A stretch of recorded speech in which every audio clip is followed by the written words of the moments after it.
Halo Bapak Ibu dan Saudara-saudari yang kasih Tuhan, apa kabarnya? Saya harap semuanya dalam keadaan sehat, dalam keadaan baik, dan keadaan sukacita. Hari ini kita akan bersama-sama mengawali hari dan pekan yang baru dengan merenungkan firman Tuhan. Tetapi sebelumnya mari mempersiapkan hati kita, mari kita mengarahkan hati kepada Tuhan di dalam doa. Mari kita berdoa. Sungguh Tuhan, kami bersyukur untuk cinta kasih yang Tuhan anugerahkan kepada kami. Kami bersyukur karena Allah sungguh baik, Tuhan mencurahkan begitu banyak berkat di dalam kehidupan kami. Saat ini kami akan bersama-sama merenungkan firman Tuhan. Kiranya Tuhan yang membuka hati dan pikiran kami, supaya kami melihat betapa besar cinta kasih Tuhan di dalam kehidupan kami. Dan kiranya Roh Kudus memampukan kami, supaya kami dapat melaksanakan kehendak Tuhan di dalam kehidupan kami. Terima kasih ya Tuhan, di dalam nama Tuhan Yesus kami berdoa, haleluya. Amin. Firman Tuhan pada hari ini berdasarkan 1 Raja-Raja 17 ayat 8 hingga ayat yang ke-9. 1 Raja-Raja pasal 17 ayat 8 hingga ayat yang ke-9 yang berbunyi demikian. Maka datanglah firman Tuhan kepada Elia, "Bersiaplah pergi ke Sarfat yang termasuk wilayah Sidon, dan diamlah di sana. Ketahuilah, aku telah memerintahkan seorang janda untuk memberi engkau makan." Demikianlah pembacaan firman Tuhan. Yang berbahagia adalah setiap dari kita mendengarkan, merenungkan, memelihara, bahkan diberikan kekuatan untuk melaksanakan di tengah kehidupan sehari-hari. Haleluya. Bapak, Ibu, dan saudara-saudari yang dikasihi Tuhan, teknologi saat ini sudah semakin maju, sosial media sudah semakin berkembang, dan melalui sosial media kita bisa berdialog, bisa berhubungan, berrelasi dengan semua orang. Selama orang-orang itu menggunakan sosial media, kita bisa menghubungi orang-orang yang ada di dekat kita, tetapi juga bisa menghubungi orang-orang yang ada jauh dari kita. Kita bisa menghubungi orang-orang yang berada di negara yang berbeda, memiliki suku, bangsa yang berbeda dengan kita, menggunakan bahasa yang mungkin dimengerti bersama, seperti bahasa Inggris. Jadi dunia itu sudah sangat maju. Lewat sosial media, lewat alat-alat komunikasi, kita difasilitasi untuk menjalin relasi, untuk menjalin hubungan, menjalin komunikasi dengan banyak orang secara besar-besaran. Nah, ini membantu manusia dalam banyak hal. Jadi misalnya zaman dahulu, kalau mau mencari pekerjaan, kita bisanya mencari lewat koran. Jadi di koran ada lowongan pekerjaan atau lowongan pekerjaan yang ditempel di papan pengumuman, begitu ya, di dinding. Saya lupa namanya apa ya, kayak papan pengumuman di pusat kota atau kabupaten kan biasanya ada papan-papan pengumuman, ada isi lowongan kerja dan lain-lain. Atau mendengarkan radio, misalnya ada info lowongan pekerjaan. Tapi sekarang kadangkala kita yang memang memiliki Bapak Ibu saudara-saudara yang punya profil atau CV atau pengalaman kerja, pengalaman pendidikan yang baik, bisa mencantumkannya di ada namanya sosial media juga ya, LinkedIn. Jadi bisa lewat itu Bapak Ibu bisa dicari gitu. Jadi para pencari pegawai itu bisa mencari Bapak Ibu. Jadi nggak harus kayak kita yang mencari sebagai pelamar kerja. Jadi dunia ini sekarang memiliki fasilitas yang beragam supaya kita bisa membangun relasi dengan banyak orang yang dulu mungkin tidak terbayangkan. Jadi nek meh ketemu mbek wong londo iku ning Bali begitu kan misalnya. Jadi kalau mau ketemu sama bule-bule atau orang-orang luar negeri harus pergi ke Bali. Padahal sekarang tidak, kita bisa berkomunikasi dengan siapapun, dimanapun ya, walaupun ada hal-hal buruk yang bisa terjadi, misalnya penipuan, penculikan, dan lain sebagainya. Tapi dari niat baiknya, manusia difasilitasi, diberikan sarana untuk menjalin relasi yang luar biasa dengan orang-orang yang berbeda dari dirinya sendiri. Nah, persoalannya adalah manusianya sendiri gitu kan. Manusianya sendiri itu apakah sudah siap untuk berelasi dengan orang-orang dari latar belakang yang berbeda, dari suku, dari budaya, dari ras, dari agama, dari kelompok apapun yang berbeda dengan dirinya. Hari ini kita membaca bagaimana Tuhan memberikan perintah kepada Elia untuk menemui seorang janda di Sarfat. Yang pertama, Elia ini adalah seorang yang namanya besar, dia bahkan memberikan sebuah nubuat bahwa kepada Ahab ya di pasal 17 ayat 1 bahwa tidak akan ada hujan sebelum ada kata-kata lagi gitu dari Elia, dan ini adalah nubuat yang diberikan oleh Allah kepadanya. Jadi dia ini orang yang terkenal, orang yang punya kuasa, orang yang bahkan dalam tanda kutip diberikan kuasa oleh Allah untuk menubuatkan sesuatu. Jadi memang dia ini keren sekali. Nah, tapi dalam kondisinya, jadi memang saat itu kan dia bertentangan dengan raja. Allah menyuruhnya untuk pergi ke suatu tempat, dan tempat untuk dia tinggal adalah berjumpa dengan seorang janda di Sarfat. Yang pertama, tadi kan Elia ini orang berkuasa. Yang kedua, dia adalah laki-laki yang lebih kuat dibandingkan perempuan. Menurut keyakinan banyak orang bahwa laki-laki lebih kuat dari perempuan, dan ya dia bukan orang biasa kan yang bisa minta tolong gitu kan, harusnya dia dong bisa nolong. Tapi Tuhan memberikan perintah kepadanya untuk meminta tolong, bukan meminta tolong ya, untuk ditolong.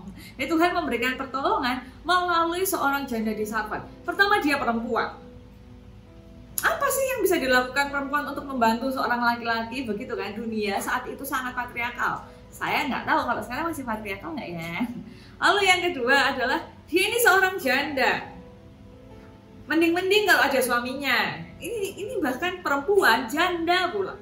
Dan yang ketiga adalah dia seorang Sarfat. Dia bukan seorang Israel, dia orang Sidon. Dia bukan orang-orang yang dekat dengan Elia. Kenapa sih harus pergi ke sana? Kalau mengingat kemarin hari Minggu, salah satu bacaannya yang dari Injil Lukas pasal 4, Tuhan Yesus berkata, ada begitu banyak janda di Israel, tapi Allah menggunakan janda Sarfat untuk menolong Elia. Jadi ini bukan sesuatu yang kita anggap remeh bahwa ya Elia bertemu dengan janda di Sarfat. Ceritanya sudah tidak. Ini ada kisah yang mendalam, ada makna yang dalam dari perjumpaan Elia dan janda di Sarfat. Dan Elia tidak ada masalah. Dia tidak menolaknya dengan berkata, aduh Tuhan, ngapain sih kok perempuan yang nolongin saya? Saya loh laki-laki, masa iya yang menolong saya adalah seorang perempuan? Atau aduh Tuhan, janda loh ini, bisa jadi omongan orang kan kalau saya ini nanti Tuhan berikan pertolongan lewat ibu janda ini. Atau yang berikutnya, aduh Tuhan, kenapa sih harus pakai orang Sarfat? Kenapa nggak pakai orang Israel saja? Kan kalau cuma janda juga ada banyak, atau bahkan bisa minta tolong juga ke laki-laki lain. No, dia tidak berkata tentang hal-hal itu, dia tidak berkomentar, tidak komplain tentang hal-hal seperti itu. Karena bagi Elia, perjumpaannya dengan janda di Sarfat ini bukan perjumpaan yang biasa, bukan perjumpaan yang tidak ada maknanya, tapi ini adalah cara Tuhan menolong Elia dan juga cara Tuhan untuk menolong janda di Sarfat. Perjumpaan dua orang ini dengan latar belakang yang berbeda, dengan gender yang berbeda, dengan petualangan hidup yang berbeda adalah cara yang dipakai oleh Allah untuk menolong dua orang ini. Jadi Tuhan ini mau menolong dua orang ini dengan caranya dalam satu kejadian, yaitu dengan perjumpaan mereka berdua.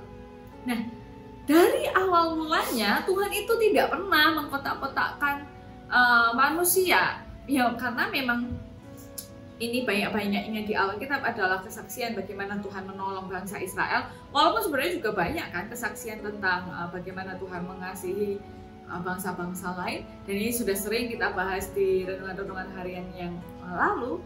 Tapi ini adalah sebuah peringatan yang jelas bagi kita. Tuhan itu membuka ruang perjumpaan bagi setiap manusia dengan segala perbedaannya untuk saling menolong satu sama lain.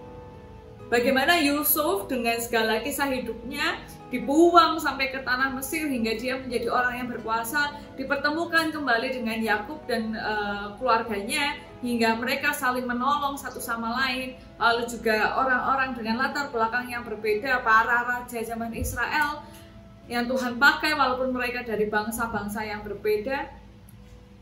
Ini adalah salah satu bukti bagaimana Tuhan itu mempertemukan. Jadi bukan hanya Tuhan menciptakan semua orang, tapi Tuhan mempertemukan satu dengan yang lain untuk meleburkan di dalam pertolongan yang mau Tuhan nyatakan di tengah kehidupan mereka, di tengah kehidupan manusia. Nah, Bapak, Ibu, dan saudara-saudari yang dikasihi Tuhan, menjadi ironi bahwa saat ini dialog kerukunan umat beragama, dialog kerukunan antar suku bangsa di dalam Indonesia masih menjadi hal yang penting. Ini bagi beberapa orang mungkin ini kan dialog ini adalah sebuah kemajuan bahwa kita sekarang mau berdialog. Tapi bagi saya, ketika dialog-dialog ini masih dilakukan, berarti masih ada masalah. Berarti masih ada ketidakrukunan sampai kita harus berdialog nih tentang hal yang rukun itu. Seandainya kerukunan itu sudah mendarah daging di dalam hati kita, nggak usah lagi diskusi, nggak usah lagi dialog, karena sudah dari dasarnya kita saling menghormati. Dari sejak mulanya kita saling menghargai sebagai sesama manusia. Nah, ini yang terjadi di dalam kehidupan Elia maupun kehidupan janda di Sarfat. Janda Sarfat ini paham benar siapa Elia sebagai orang Israel. Maka dari itu ketika ada dialog di antara mereka, janda ini diminta oleh Elia untuk membuat juga baginya roti. Janda ini bilang, demi Tuhan Allahmu yang hidup. Dia tahu siapa yang disembah oleh Elia. Walaupun mungkin itu juga bukan bagian dari kehidupan religiusitasnya. Dia nggak bilang, demi Tuhan Allah yang hidup, demi Tuhan Allah kita. Enggak, demi Tuhan Allahmu yang hidup. Dia tahu benar latar belakang itu, tapi tidak menjadi masalah baginya. Elia minta tolong ngambilin kayu, ya diambilin. Elia minta tolong dibuatkan roti, nggak punya gitu. Memang nggak punya, bukan nggak mau ya, nggak punya. Ada nih roti, tapi cuma buat aku sama anakku dan besok mati nih karena nggak tahu lagi mau makan apa, begitu kan? Nah, ini yang menjadi refleksi bagi kita. Adanya dialog-dialog antar umat beragama, dialog-dialog antara orang-orang yang satu suku dan lain-lain, ini menjadi sebuah refleksi. Kenapa ya kok kita masih butuh berdialog? Apakah benar untuk mengenal satu sama lain? Kalau untuk mengenal satu sama lain itu baik ya. Jadi supaya kita pengetahuannya terbuka bahwa ternyata teman-teman dari agama lain itu punya kepercayaan yang begini, mereka punya kebiasaan hidup yang begini, supaya kita tidak saling mengganggu. Misalnya ada kayak sesajen begitu ya, yang dipakai oleh saudara-saudara Hindu yang beberapa kali di berita itu diberitakan bagaimana orang-orang itu tidak bisa menghargai yang ada di pantai begitu kan, diinjak-injak dan lain-lain. Nah, adanya dialog-dialog itu juga bisa memberi wawasan sebenarnya bahwa teman-teman dengan agama yang berbeda itu punya kebiasaan begini yang harus kita hargai, ya janganlah kita langgar. Misalnya memang nggak boleh makan makanan tertentu, nggak boleh misalnya makan daging karena memang harusnya makan buah dan sayur, ya nggak usah pakai dipamer-pamer begitu kan. Nah, atau misalnya memang hari ibadahnya hari apa, ya kita hargai, atau cara kehidupannya lah bagaimana kita hargai. Begitu juga dengan suku-suku lain. Ada suku-suku lain yang nggak boleh menunjuk dengan jari ini, yang sana sini harusnya begini ya kita hargai. Atau misalnya tidak bisa bersalaman, harus begini, ya kita hargai. Itu menjadi salah satu pengetahuan bagi kita. Tapi ketika kita masih mendialogkan bagaimana caranya supaya kita rukun di tengah perbedaan, ini menjadi refleksi.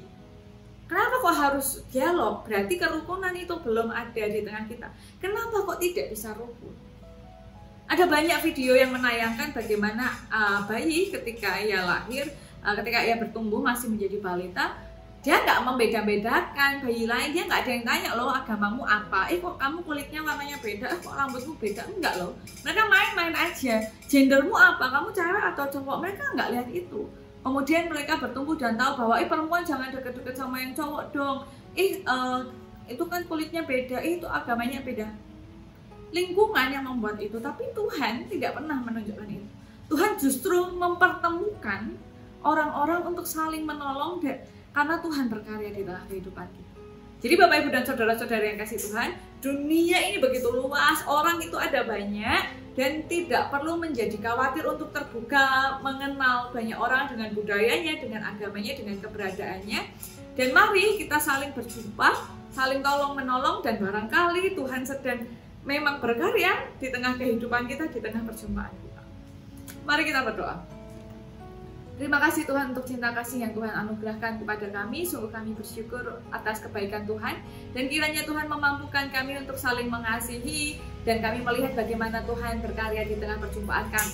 Kami berdoa bagi saudara-saudara kami yang terdampak COVID-19, begitupun juga perkembangan Omikron ini, kiranya Tuhan yang menjangkaunya supaya pandemi COVID-19 ini segera berakhir dan kami dapat menjalani kehidupan kami dan perjumpaan kami dengan lebih baik lagi. Dan mampukan kami menjadi orang-orang yang dapat menjadi sesama bagi saudara-saudara kami yang sedang membutuhkan. Dan ampuni kami untuk dosa dan kesalahan kami, kiranya Tuhan menolong kami supaya kami dapat menjalani kehidupan kami seturut dengan kehendak Tuhan. Terima kasih ya Tuhan, di dalam nama Tuhan Yesus kami berdoa, haleluya, amin. Ya Bapak Ibu, demikian yang dapat saya sampaikan, kiranya dapat menjadi hal yang baik bagi kita semua. Sampai berjumpa di pertemuan berikutnya.